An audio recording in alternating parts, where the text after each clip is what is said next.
Passage 1।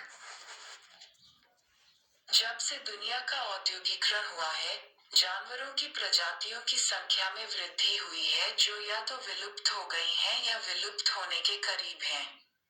उदाहरण के लिए बंगाल के बाघ, जो कभी बड़ी संख्या में जंगल में घूमते थे, अब उनकी संख्या केवल 2300 है और वर्ष 2025 तक उनकी आबादी शून्य होने का अनुमान है। बंगाल टाइगर के मामले में चिंताजनक बात यह है कि यह विलुप्ति लगभग पूरी तरह से शिकारियों के कारण हुई है, जो कुछ स्रोतों के अनुसार भौतिक लाभ में नहीं, बल्कि व्यक्तिगत संतुष्टि में रुचि रखते हैं। यह उदासीनता का एक उदाहरण है जो विलुप्त होने की समस्या का कारण बन रहा है। बंगाल टाइगर जैसे जानवर, साथ ही साथ लुप्तप्राय प्रजातियां, विश्व पारिस्थितिकी तंत्र का एक महत्वपूर्ण हिस्सा हैं। इन जानवरों की रक्षा करने वाले अंतर्राष्ट्रीय कानूनों को उनके अस्तित्व और हमारे ग्रह के अस्तित्व को सुनिश्चित करने के लिए अधिनियमित किया जाना चाहिए।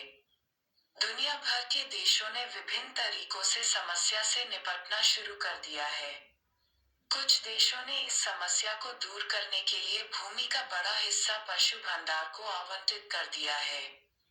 फिर वे पाकों को बनाए रखने की लागत को चुकाने में मदद के लिए प्रवेश शुल्क लेते हैं, और उन्हें अक्सर समर्थन के लिए विश्व संगठन पर भी निर्भर रहना पड़ता है।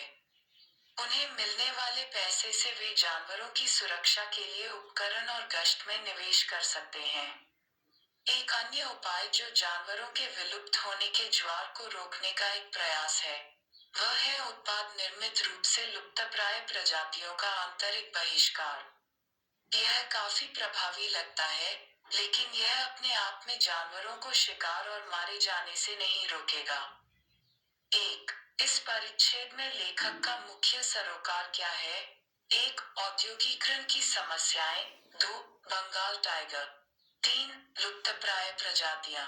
4. मनुष्य की क्रूरता। 2. परिच्छेद के अनुसार शिकारियों ने 2. व्यक्तिगत संतुष्टि के लिए हत्या की।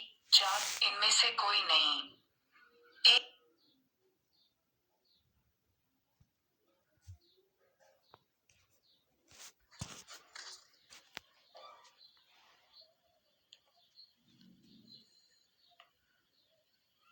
निम्नलिखित में से कौन सा शब्द अलार्मिंग शब्द का निकटतम अर्थ है?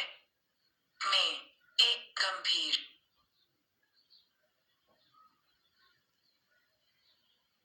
2. खतरनाक।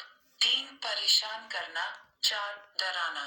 4. वाक्यांश सटेम द टाइड का अर्थ है। 2. रुको। 1. बचाओ। 4. अतिरिक्त। 5. कुछ प्रजातियां किसके कारण विलुप्त हो रही हैं? 3. टूर्च। 1. औद्योगिकरण। 2. अवैध शिकार। 3. उनसे बने ढेर सारे उत्पाद। 4. ये सभी। पैसेज 2। दुनिया के 8वें सबसे अमीर व्यक्ति लक्ष्मी मित्तल का जन्म एक मामूली परिवार में हुआ था। परिवार के 20 सदस्यों ने कमरे साझा किए, रस्सी के बिस्तर पर सो रहे थे और पिछवाड़े में एक ईंट पर खाना बना रहे थे। यह बहुत गरीब था, काम करने के लिए कठिन जगह। मित्तल राजस्थान के अपने गृह नगर सादुलपुर के बारे में कहते हैं। 1960 के दशक तक कोई बिजली या पाइप से पानी नहीं था। उस समय तक उनके पिता मोहन अपने परिवार को कोलकाता के एक उपनगर में स्थानांतरित कर चुके थे और एक छोटी स्टील कंपनी में भागीदार बन गए थे। मित्तल को सेंट जेवियर्स से स्नातक करने के लिए संख्याओं का शौक था। कॉलेज, कोलकाता, उन्होंने वाणिज्य में अपनी कक्षा में टॉप किया और 19 साल में अपने पिता के व्यवसाय में पूर्णकालिक रूप से शामिल हो गए। मेरे पिता वह व्यक्ति हैं जिनकी मैं सबसे अधिक प्रशंसा करता हूँ, वे कहते हैं। मैं उनकी कड़ी मेहनत से प्रेरित हुआ।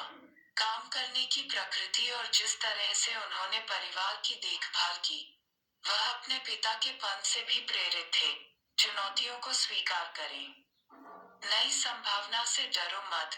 यह उनके पिता के अनुरोध पर था कि दक्षिण पूर्व एशिया में छुट्टी पर रहते हुए मित्तल ने सुराबाया, पूर्वी जावा का दौरा किया। 1975 में 26 वर्ष की आयु में उन्होंने चावल के खेतों को देखा, जिसे उन्होंने बेचने वाला था क्योंकि वहां एक स्टील मिल बनाने की योजना सरकार के हस्तक्षेप से रुकी हुई थी। इसके बजाय मित्तल ने आवश्यक परमिट प्राप्त किए, बिजली की आपूर्ति प्राप्त की और अपने पिता को फोन किया, मैं अपनी छुट्टी पर आगे नहीं जा रहा हूँ। मैं यह प्लांट यहीं बनाऊंगा। 6. कक्षा में टॉप करते ही मित्तल ने क्या किया? 1. मित्तल अपने पिता के व्यवसाय में पूर्णकालिक रूप से शामिल हो गए। 2. मित्तल दक्षिण पूर्व एशिया में छुट्टी पर गए थे। 3. मित्तल ने सुरबया, पूर्वी जावा का दौरा किया। 4. राजस्थान के सादुलपुर गए। 7. मित्तल को चावल के खेत क्यों बेचने थे?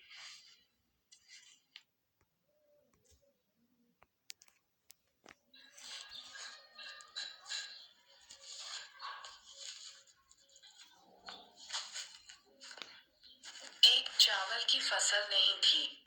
2. वह दक्षिण पूर्व एशिया में छुट्टियां मना रहा था। 3. सरकारी हस्तक्षेप के कारण उत्पन्न समस्याएं। 4. उपरोक्त में से कोई नहीं। 8. कोलकाता के उपनगर वाक्यांश में उदाहरण के लिए उपनगर शब्द का क्या अर्थ है? 1. किसी विशेष स्थानीय क्षेत्र में रहने वाले लोगों का समूह। 2. किसी विशेष उद्देश्य के लिए अलग रखा गया कोई क्षेत्र। 3. गांव। 4. एक प्रमुख शहर के आसपास का आवासीय क्षेत्र। 9. पंथ इस मार्ग में प्रयुक्त शब्द का क्या अर्थ है? अर्थ। 1. आस्था का बयान। 3. विश्वास। 2. सिद्धांत। 4. उपरोक्त सभी। 10. दिए गए शब्द व्यंजक का पर्यायवाची चुनिए। 1. गुड। 2. पूरे कुछ। 3. अनुत्पादक। 4. लाभदायक।